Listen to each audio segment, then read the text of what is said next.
At 7:42 on the morning of December 7th, 1941, Commander Minoru Genda stood on the flight deck of the aircraft carrier Akagi, 230 miles north of Oahu, watching the second wave of Japanese aircraft return from Pearl Harbor. The task force had departed from Hitokapu Bay in the Kuril Islands on November 26th, maintaining strict radio silence for the entire 12-day voyage across the North Pacific. 6 aircraft carriers steaming in formation: Akagi, Kaga, Soryu, Hiryu, Shokaku, and Zuikaku.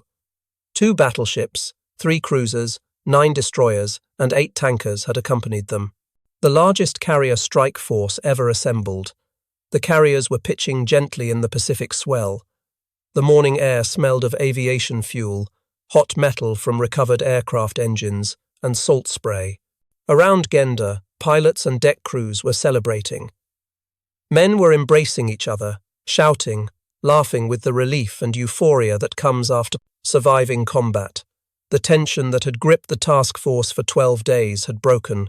They had done it. They had struck the Americans and survived. The attack had been devastating beyond anyone's expectations. 4 American battleships sunk outright. The Arizona had exploded with such force that debris had rained down across Ford Island a quarter-mile away. The Oklahoma had capsized completely, rolling 150 degrees to port, trapping more than 400 men inside her hull. The West Virginia and California had settled to the bottom of the harbor, their superstructures still visible above water, but their hulls shattered by torpedo hits. 4 more battleships were damaged so badly they looked like total losses. The Nevada had tried to get underway during the attack and was beached to prevent her from sinking in the harbor channel. The Pennsylvania sat in dry dock, damaged but repairable. The Maryland and Tennessee were trapped behind capsized ships, their decks torn by bomb hits. 18 ships in total destroyed or crippled. 2,403 Americans dead, hundreds more wounded. Japan had lost only 29 aircraft out of 353 launched. 9 Zero fighters, 5 torpedo bombers, 15 dive bombers. Losses of barely 8%. By any measure of combat, it was an overwhelming victory. Commander Mitsuo Fuchida, who had led the airstrike, landed on Akagi's deck and reported to Vice Admiral Chuichi Nagumo that the mission was a complete success. The American Pacific Fleet had been crippled. The way was clear for Japanese operations throughout Southeast Asia. The pilots were jubilant, exhausted, talking over each other about what they had seen and done. But Genda stood apart from the celebration. He was 37 years old, one of the most brilliant aviation tacticians in the Imperial Japanese Navy. He had spent 11 months since January 1941 working under Admiral Isoroku Yamamoto to design every aspect of this operation: training schedules, attack formations, target priorities, ordnance loads. The numbers running through his head told a different story than the celebration suggested. A story about mathematics and oil barrels and industrial capacity. A story about logistical calculations that had been catastrophically wrong from the beginning. A story that meant Japan had just won a devastating tactical victory while simultaneously guaranteeing its strategic defeat. The problem was not the battleships. Everyone was fixated on the battleships, these massive steel fortresses burning and sinking in the harbor. But Genda knew battleships were becoming obsolete. The future of naval warfare belonged to aircraft carriers and submarines, not to slow-moving gun platforms that could be destroyed by aircraft they could never reach. The real problem, the fatal problem, was what the Japanese aircraft had not attacked. 4.5 million barrels of fuel oil sat in above-ground storage tanks on the eastern side of Pearl Harbor Naval Base. 49 massive cylindrical tanks stood in 3 separate facilities built over decades as the Navy expanded operations in Hawaii. The Lower Tank Farm, constructed between 1913 and 1923, held approximately 1,400,000 barrels in 22 tanks of varying sizes. The original 5 tanks built in 1913 held 35,000 to 50,000 barrels each. Additional construction in 1923 added 17 more tanks with 50,000 barrel capacity each. The Middle Tank Farm held roughly 500,000 barrels in 10 tanks. The Upper Tank Farm, the largest of the 3 facilities, held about 2,500,000 barrels in 17 tanks, each with 150,000 barrel capacity. Together, they constituted the entire fuel supply for the United States Pacific Fleet. Admiral Chester Nimitz would later state that Pearl Harbor held 4.5 million barrels of fuel oil, and all of it was vulnerable to .50 caliber bullets, let alone bombs. The tanks were built for peacetime efficiency, not wartime security. They sat above ground, visible from the air, clustered together to minimize piping distances. They were optimized for operations, not survivability. The tanks were clearly visible from the air. Japanese reconnaissance had identified them. Takeo Yoshikawa, operating under the alias Tadashi Morimura from the Japanese consulate in Honolulu, had spent months observing Pearl Harbor.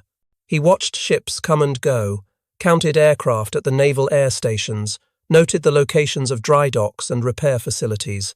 He reported weekly on American fleet movements and base infrastructure through coded messages sent via commercial telegraph. The Japanese attack planners knew about the fuel storage. The tanks were extraordinarily vulnerable.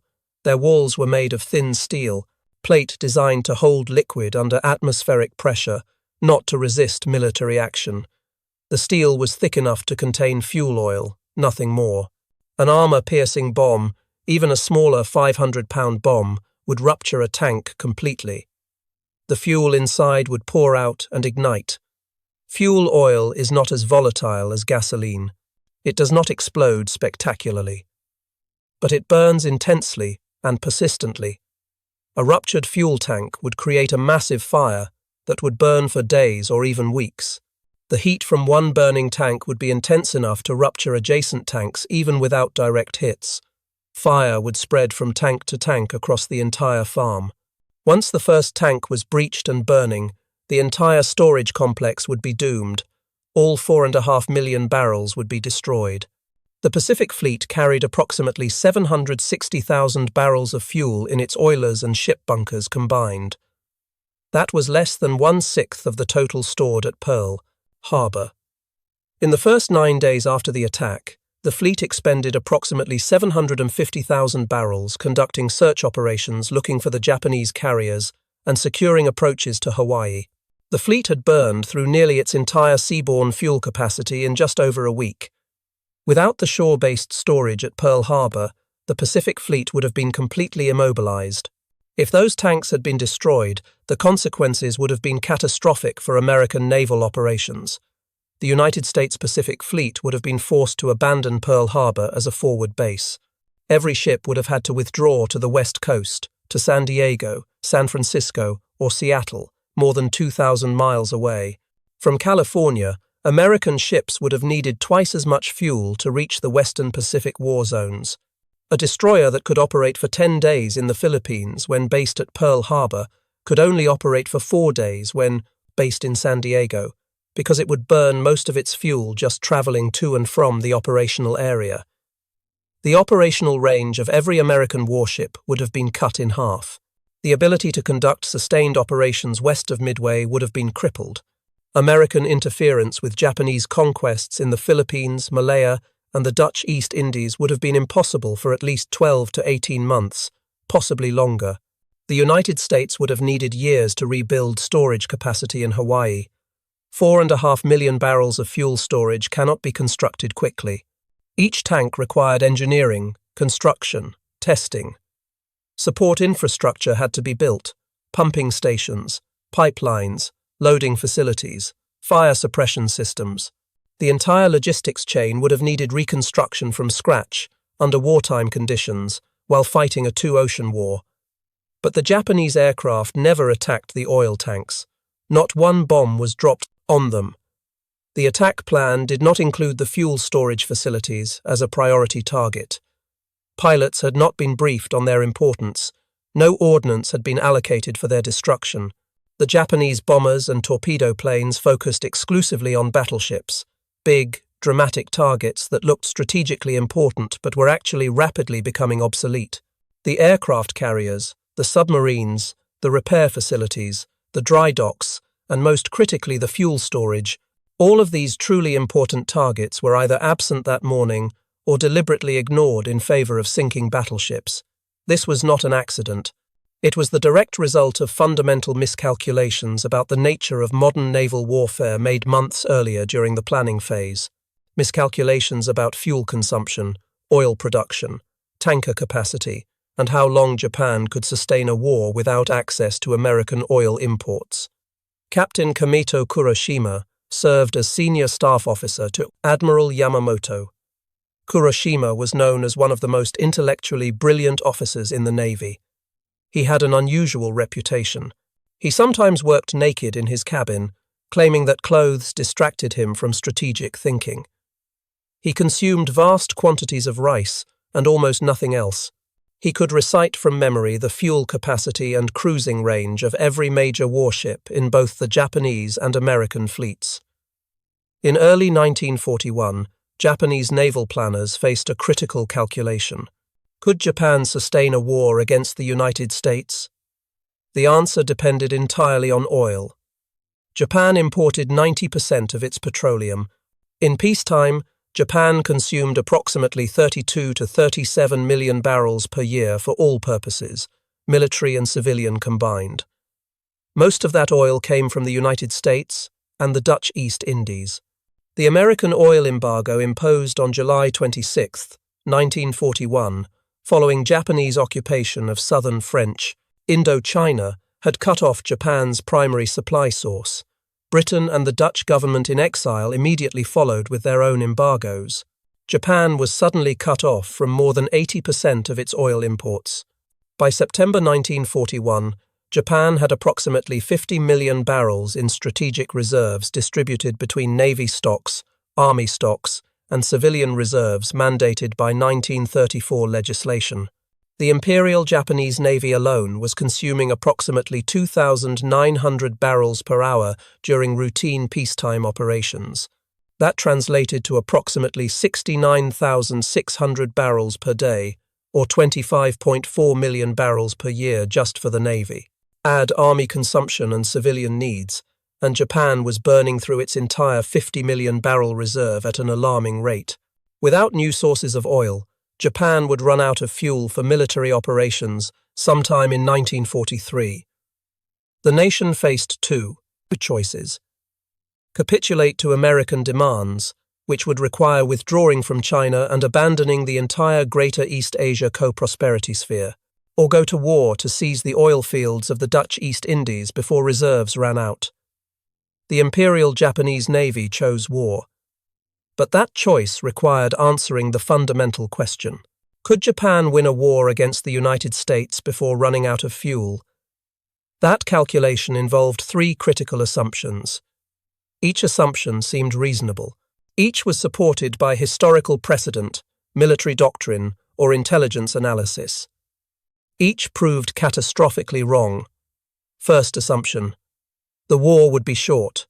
Japanese leaders believed the United States would negotiate a settlement after 6 to 8 months of fighting. Americans were accustomed to comfort, unwilling to accept heavy casualties. After initial defeats, they would agree to a compromise recognizing Japanese control of Southeast Asia.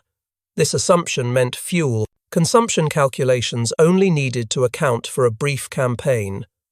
Long-term sustainability did not matter. Second assumption: Japanese naval operations would follow the decisive battle doctrine that had defined strategy since the 1905 victory at Tsushima. The combined fleet would remain mostly in home waters, waiting for the American Pacific Fleet to steam west. There would be 1 or 2 major fleet engagements where Japanese forces would destroy the American fleet in climactic surface actions. This meant most Japanese ships would spend most of their time at anchor, consuming minimal fuel. Only a small percentage of the fleet would be actively operating at any time. Fuel consumption would be predictable, manageable, relatively low. Third assumption: capturing the Dutch East Indies oil fields would solve Japan's supply problem permanently. The oil fields in Borneo, Sumatra, and Java produced 65 million barrels per year in 1940. Japanese planners estimated military consumption at 35 to 40 million barrels annually. Capturing those fields would provide more than enough oil to meet Japan's needs indefinitely. Based on these assumptions, Japanese planners concluded they could fight and win. The mathematics appeared sound. The strategy seemed viable. In September 1941, with 50 million barrels in reserve and the prospect of capturing 65 million barrels per year of production capacity, the numbers suggested Japan could sustain a war. But every assumption was wrong, and the mathematical errors built into those assumptions would doom Japan before the first shot was fired. The war was not short. The United States did not negotiate after 6 months. Americans responded to Pearl Harbor not with defeatism but with furious determination. President Franklin Roosevelt's declaration that December 7th would live in infamy united the country. American industrial capacity shifted to total war production. Shipyards that had built merchant vessels began building warships. Factories that produced automobiles began producing tanks and aircraft. The entire economy mobilized. The conflict would last 3 years and 8 months, not 6 months. Japanese naval operations did not follow the decisive battle pattern. The Pacific War became something entirely different from what Japanese planners anticipated. It involved continuous operations across vast distances, carrier task forces conducting raids on enemy bases thousands of miles from home, submarines operating on extended patrols hunting convoys, amphibious assaults on scattered islands requiring massive escort forces, destroyers constantly shuttling between bases escorting supply convoys. Every operation required constant movement, constant maneuvering, constant fuel consumption at combat intensity rates. Consider the scale of operations. A single destroyer operating at 15 knots cruising speed consumed approximately 100 tons of fuel oil per day. That same destroyer conducting high-speed operations at 25 to 30 knots consumed 300 to 400 tons per day. Combat operations were never conducted at cruising speed. They were conducted at maximum or near maximum speed. That meant fuel consumption rates 3 to 4 times higher than peacetime planning assumptions. A destroyer on a combat deployment might spend 2 weeks traveling to an operational area, 1 week conducting combat operations, then 2 weeks returning. During the combat week, it would consume as much fuel as it normally consumed in 3 to 4 weeks of peacetime cruising. The planning assumptions that estimated fuel based on average cruising speeds were completely divorced from reality. Multiply this across the fleet. By mid-1942, Japan was operating dozens of destroyers simultaneously on various missions, each one burning 3 to 4 times the planned fuel consumption. Add cruisers, which consumed even more. Add carriers and their air groups. Add battleships, massive fuel hogs that burned hundreds of tons per day, even at moderate speeds. Add submarines. Add fleet oilers, which consumed fuel while delivering fuel. The total consumption quickly exceeded planning estimates by enormous margins. The actual numbers told the story.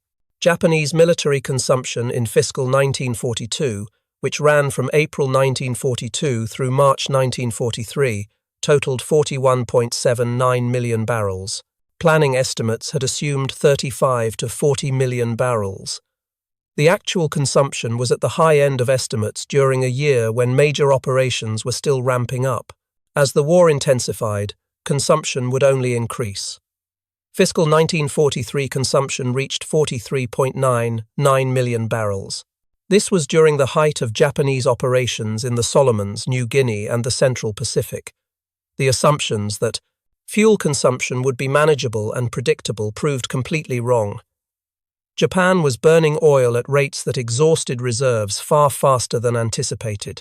Capturing the Dutch East Indies oil fields did not solve the supply problem. When Japanese forces swept through Borneo, Sumatra, and Java in early 1942, they found the oil infrastructure extensively sabotaged.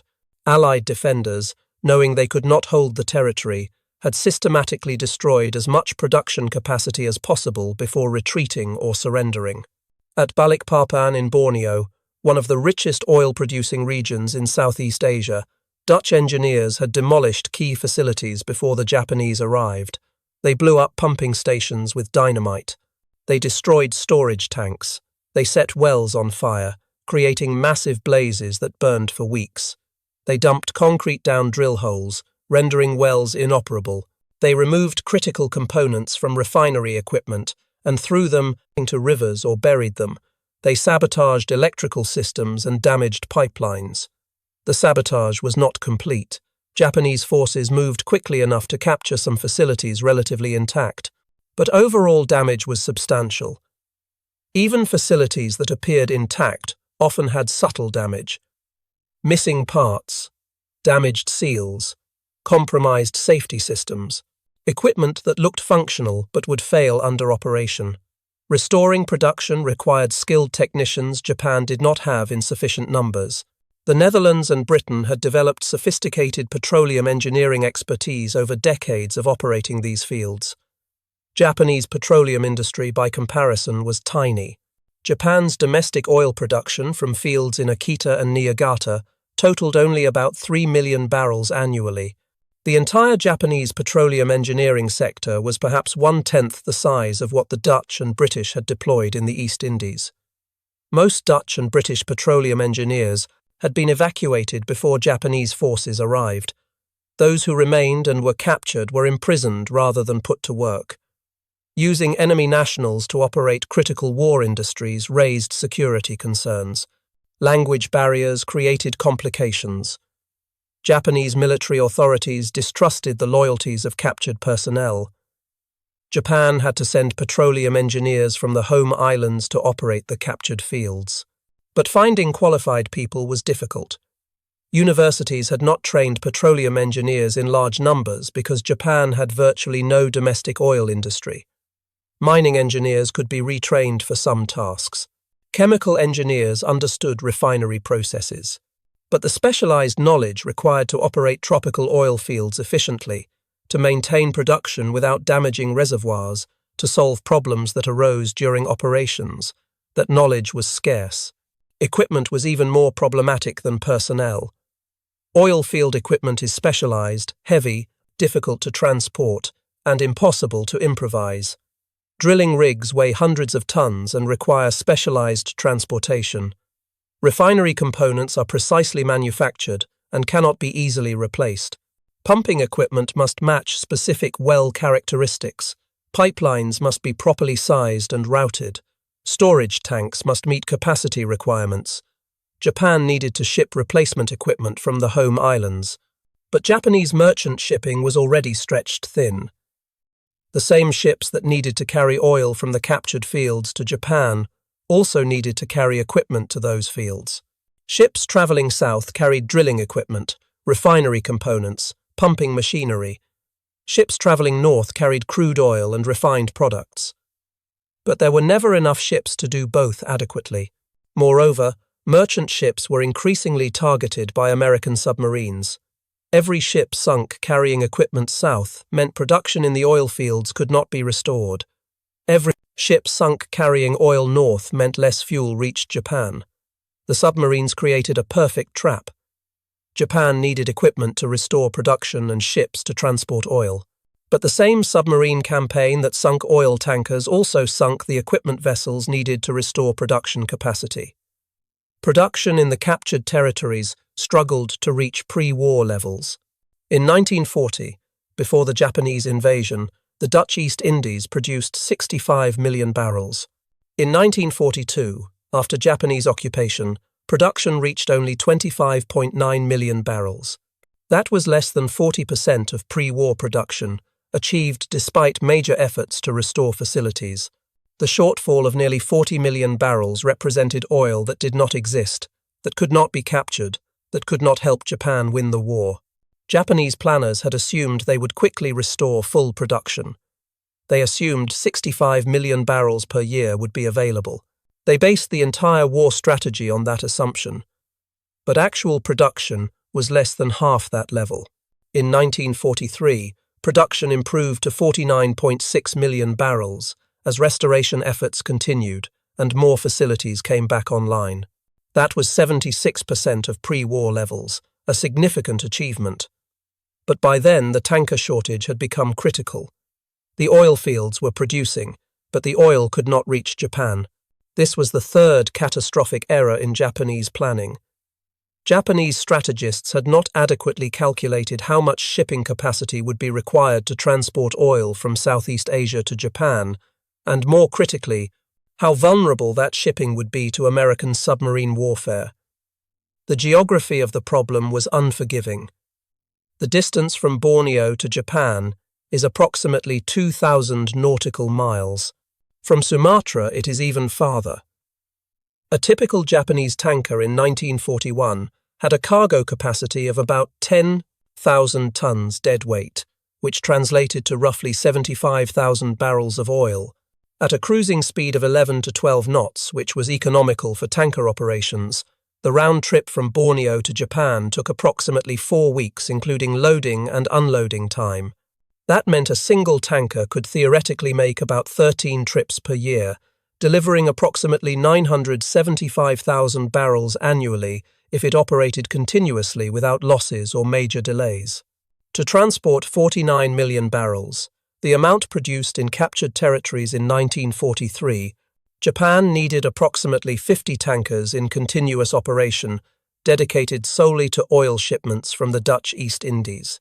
That did not include tankers needed for moving oil between Japanese ports, tankers supporting naval operations at sea, tankers carrying aviation fuel, or tankers that would inevitably be damaged, under repair, or sunk. In December 1941, Japan possessed approximately 49 ocean-going tankers suitable for long-range oil transport, totaling about 500,000 gross tons. That number included both Navy tankers and civilian tankers requisitioned for military use. It was barely sufficient for peacetime needs when oil could be purchased from nearby sources and domestic production supplemented imports. For war, with all oil coming from distant conquered territories, it was catastrophically inadequate.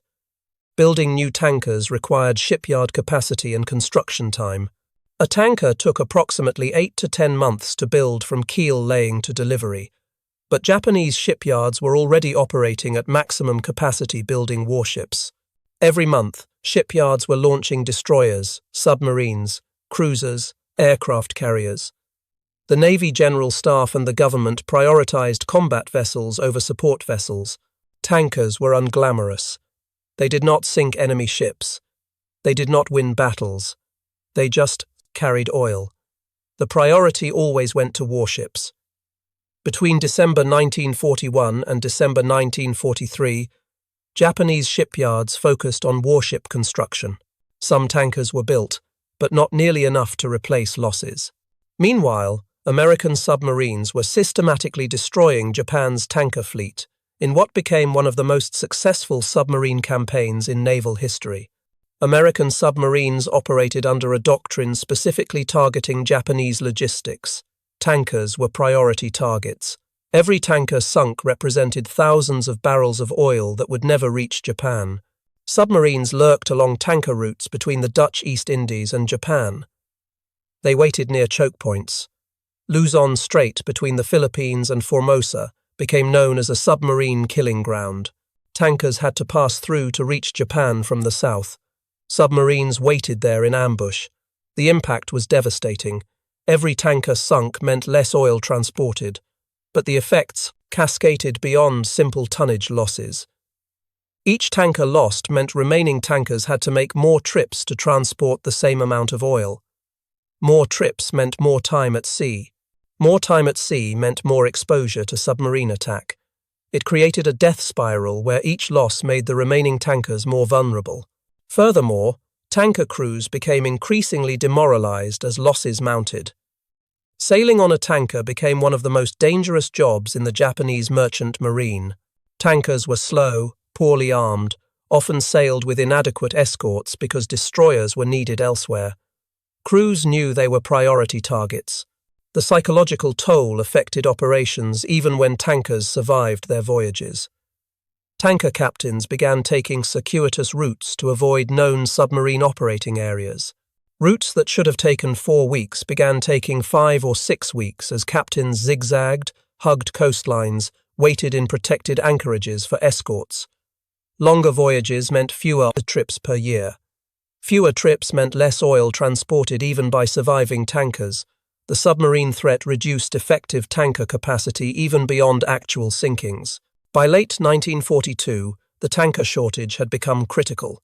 Japanese oil imports began declining not because production in the conquered territories was falling, but because the shipping to transport that oil was disappearing. Oil sat in storage tanks in Borneo and Sumatra, with no ships available to move it. The submarine campaign had created a transportation choke point that strangled Japanese oil supplies. By April 1942, just 4 months after Pearl Harbor, the mathematical reality of Japan's fuel crisis was becoming undeniable. Japanese oil reserves had dropped from 50 million barrels in September 1941 to approximately 38 million barrels. The decline of 12 million barrels in 7 months represented a burn rate far exceeding peacetime projections. The Navy alone was consuming approximately 2.4 million barrels per month, significantly above planning estimates that had assumed 1.5 to 2 million barrels monthly. Admiral Yamamoto received detailed reports about the fuel situation in May 1942 as he prepared for the operation against Midway. The numbers were alarming. At current consumption rates, even with optimistic assumptions about oil production in captured territories and successful tanker voyages, Japan would exhaust its oil reserves sometime in 1943, possibly as early as mid-1943 if consumption remained at current levels or increased further. The Naval General Staff held a series of emergency meetings in Tokyo throughout the summer and fall of 1942 to discuss the fuel crisis. Minutes from these meetings reveal growing concern and increasingly desperate proposals. Every solution discussed had fundamental problems that made implementation difficult or impossible. One proposal was to dramatically increase tanker construction, build 50 new tankers immediately, double or triple the transport capacity. But Japanese shipyards were already operating at maximum capacity around the clock. Building 50 tankers meant not building 50 destroyers, or 10 cruisers, or 2 aircraft carriers. Combat vessels were needed to fight the war. Choosing tankers over warships meant accepting reduced combat capability. Moreover, tankers took 8 to 10 months to build. Ships begun in late 1942 would not enter service until mid to late 1943 at the earliest. That might be too late if reserves were exhausted before the new tankers became available. Another proposal was to reduce operational tempo across all forces, order all units to minimize fuel consumption, reduce training flights, limit naval exercises, keep ships in port unless operationally necessary. But reducing operations meant ceding initiative to the Americans. It meant allowing enemy forces to advance without opposition. It meant watching American power grow while Japanese forces sat idle. Every week of reduced operations was a week the Americans used to build more ships, train more pilots, move closer to Japan. Trading fuel conservation for operational weakness was trading one form of defeat for another. A third proposal, which was actually implemented, was to move major fleet units closer to the oil source, base the battleships and large carriers at Singapore or in the waters around Borneo and the Dutch East Indies. Ships stationed near the oil fields could refuel directly without requiring tanker transport to Japan. This saved tanker capacity for other purposes and kept the fleet fueled. But stationing the fleet thousands of miles from Japan created its own problems. The decisive battles were happening in the Central Pacific, at Midway in June 1942, at Guadalcanal starting in August 1942, at Tarawa in November 1943, at the Marianas in June 1944. These battles were being fought 2,000 to 3,000 miles from Singapore. The ships that were supposed to defend Japan were sitting near Borneo because that was where the fuel was. By the time orders could be sent, fleets could sortie, and ships could steam thousands of miles to the battle area, engagements were often decided. The American advance continued while Japanese battleships sat idle near the oil fields. A fourth proposal was to use lower-grade fuels to conserve refined products. Tankers could carry unrefined Borneo crude directly to naval bases rather than carrying refined bunker fuel. Ships could burn the crude directly. This was actually attempted. Japanese warships in 1943 and 1944 increasingly burned unrefined crude oil as bunker fuel. The consequences were predictable. Crude oil contains sulfur, salt, sediments, and other contaminants that refined bunker fuel has removed. Burning crude caused rapid accumulation of deposits in boilers and fireboxes. Boiler tubes became clogged and less efficient. Heat transfer degraded. Ships burning crude developed maintenance problems at accelerated rates. Boiler cleaning, normally done every few months, had to be done every few weeks. Some ships suffered boiler failures, leaving them dead in the water, requiring tows to repair facilities. Using crude oil saved transportation capacity but degraded fleet readiness and created long-term maintenance problems. A fifth proposal was to develop synthetic fuel production in Japan and Manchuria. Germany had successfully developed synthetic fuel from coal. Japan could do the same. But synthetic fuel production required massive industrial investment, specialized equipment, and coal of specific quality. Building synthetic fuel plants took years. The technology was complex, and Japan lacked the expertise Germany had developed over 2 decades of research. Small-scale experiments were attempted but never reached industrial production levels that could meaningfully offset the oil shortage. Synthetic fuel remained a theoretical solution that could not be implemented quickly enough to matter. By September 1942, Japanese consumption was averaging approximately 3.7 million barrels per month, while imports from captured territories were falling short of that level. The deficit came from reserves. Every month, Japan's strategic stockpile shrank. The Navy estimated that at current trends, reserves would drop below 10 million barrels by mid-1943. Below 10 million, the Navy considered reserves inadequate for sustained operations. That was the crisis threshold. The fundamental problem was arithmetic that admitted no solution. Japan needed approximately 40 million barrels per year minimum to sustain military operations at the intensity required to fight the United States. After accounting for submarine losses and transportation inefficiencies, Japan could import at most 20 to 25 million barrels per year from captured territories. Domestic production added only 3 million barrels annually. Synthetic fuel contributed negligible amounts. There was a structural deficit of 12 to 17 million barrels per year. No combination of efficiency measures, operational restrictions, or technical adaptations could close a gap that large. The mathematics were inexorable. By mid-1943, Japanese oil reserves had dropped to approximately 15 million barrels, less than a third of pre-war levels. American submarines had devastated the tanker fleet. Ships that survived faced dangerous waters and took circuitous routes, burning much of their cargo as fuel for their own engines. At the Battle of the Philippine Sea in June 1944, Japanese carriers operated at the extreme limit of their fuel range. They could not maneuver freely because every unnecessary mile consumed irreplaceable fuel. American carriers, by contrast, had virtually unlimited fuel. They were supported by a massive logistics train of fleet oilers that gave them complete operational freedom. The difference was not about courage or skill, it was about mathematics. America had the oil and the tankers to deliver it. Japan had neither. By late 1944, Japanese oil imports had collapsed almost completely. Most tankers had been sunk. The few that survived could barely operate. Many ships sat at anchor with empty fuel bunkers, unable to sortie even when ordered. At the Battle of Leyte Gulf in October 1944, Japanese forces made a desperate sortie that consumed most of their remaining fuel reserves.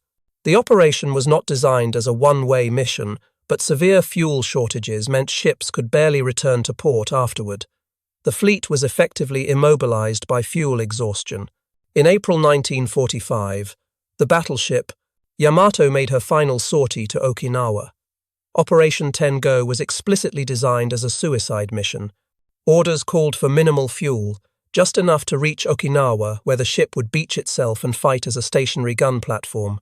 Local base commanders at Tokuyama secretly provided more fuel than the bare minimum orders specified, approximately 60% of full capacity, rather than just enough for a one-way trip. This act of defiance showed how controversial the suicide mission was even within the Japanese Navy. but even 60% fuel was probably insufficient for a return voyage. Yamato was sunk by American aircraft on April 7, 1945.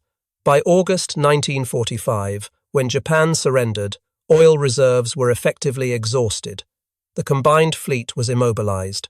Most major warships had been sunk, but those that survived sat in port with empty bunkers.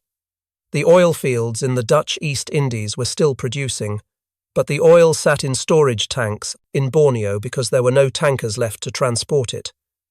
Japan had fought the entire war under a fuel deficit it could never overcome, a deficit that existed before the war started, a deficit that was predictable and calculable from the mathematics of consumption versus supply. Admiral Yamamoto had understood this from the very beginning. On January 7, 1941, before the planning for Pearl Harbor had even begun in earnest, Yamamoto wrote a letter to Navy Minister Koshiro Oikawa. In that letter, Yamamoto stated clearly that Japan could not win a prolonged war against the United States. American industrial capacity was vastly greater. American oil production was hundreds of times larger than Japan's domestic production. If the war lasted more than 6 to 8 months, Japan would face inevitable defeat. Yamamoto wrote that the only possibility of success was a quick knockout blow that might shock the Americans into negotiating a settlement.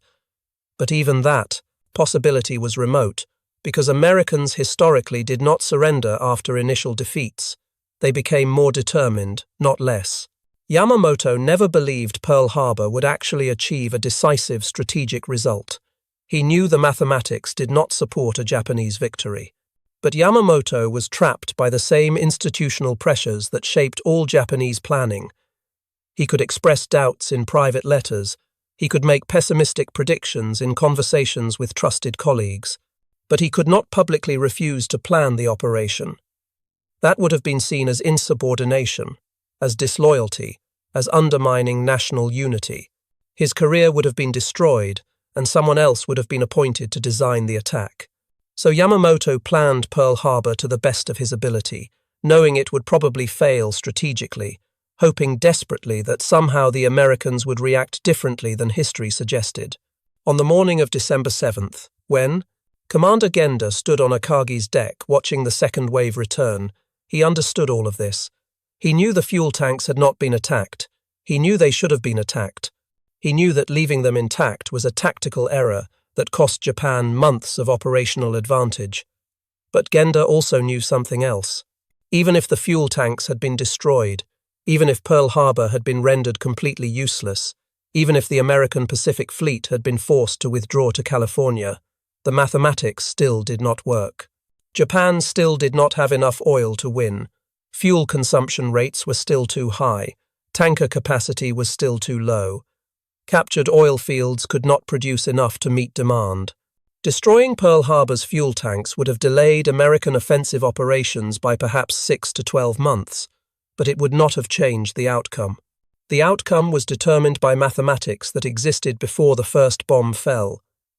Japan needed approximately 40 million barrels of oil per year, minimum to sustain military operations at the intensity required to fight the United States. Japan had access to approximately 25 to 30 million barrels per year from all sources combined after accounting for transportation losses. The deficit was 10 to 15 million barrels per year.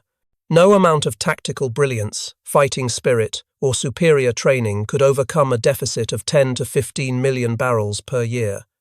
Industrial wars cannot be fought without industrial resources. Naval operations cannot be sustained without fuel. And arithmetic cannot be wished away because the numbers are politically inconvenient. That was the fatal error that doomed Japan, not the tactical decision to focus on battleships instead of fuel tanks at Pearl Harbor, not the operational decision to withdraw after 2 waves instead of launching a third strike. The fatal error was going to war in the first place based on assumptions about fuel, consumption, oil production, and tanker capacity that were demonstrably wrong. Assumptions made by planners who prioritized what leadership wanted to hear over what the mathematics actually said. Multiple officers in the Japanese Navy understood the resource constraints. They understood Japan lacked the oil to sustain a prolonged war. but institutional culture discouraged dissent. Officers who raised objections to approved plans were seen as lacking loyalty and fighting spirit. The path to career advancement was supporting leadership decisions, not questioning them. Speaking uncomfortable truths was career suicide. So the people who understood the mathematics stayed quiet. The people who did not understand the mathematics made the decisions. And Japan went to war with fuel consumption projections that underestimated actual requirements, oil production estimates that overestimated what captured fields could deliver, and tanker capacity calculations that ignored the inevitable losses to submarine warfare. The story of Japan's fatal oil miscalculations is not really about petroleum or logistics. It is about institutional culture, about political pressures that override rational analysis, about officers who knew uncomfortable truths but stayed silent, about leaders who chose to believe what they wanted to believe rather than what the numbers actually said. Captain Kameto Kuroshima, the brilliant staff officer who worked naked while consuming only rice, survived the war. Whether he was ever formally interviewed about his wartime planning work is unclear, but the failure of Japanese strategic planning speaks for itself. The assumptions built into the war plan were wrong, the calculations were wrong, and the consequences were catastrophic. Commander Minoru Genda also survived the war. He remained in military service, eventually becoming Chief of Staff of Japan's Air Self-Defense Force, serving from 1959 to 1962. He also entered politics. In interviews throughout his life, he consistently stated that even if the Pearl Harbor attack had been executed perfectly, even if every target had been destroyed, Japan still would have lost the war. The industrial and resource imbalance was simply too great to overcome. Admiral Yamamoto did not live to see Japan's defeat. He was killed on April 18, 1943, when American fighters intercepted his aircraft over Bougainville. American cryptographers had broken Japanese naval codes and learned his flight schedule. The mission to intercept him was personally approved by President Roosevelt. Yamamoto died knowing the fuel crisis was developing exactly as he had predicted. He died knowing that no amount of tactical victories could overcome the mathematical realities of oil consumption versus supply. The fundamental lesson is simple but profound. Wars are not won by courage alone. They are not won by superior tactics or better training. They are won by logistics, by industrial capacity, by resources, by the unglamorous mathematics of how much fuel you have versus how much fuel you need. Japan needed 40 million barrels per year. Japan had 25 million barrels per year. The war was lost in that arithmetic. Everything else, all the battles and all the sacrifice and all the tactical brilliance, was just the working out of mathematical inevitability. When nations ignore mathematics because it contradicts political goals, when institutions suppress analysis because it challenges approved strategies, when leaders choose comfortable falsehoods over uncomfortable facts, the result is not just defeat, it is catastrophe. If you found this story compelling, please like this video. It helps us share more forgotten histories that reveal how wars are won and lost, not by generals and admirals, but by the mathematics of logistics that everyone else ignores. Subscribe to stay connected with these untold stories. Each one matters. Each one deserves to be remembered. Leave a comment telling us where you are watching from. Our community spans the world. From veterans to history enthusiasts, you are part of something special here. Thank you for watching and thank you for keeping these stories alive.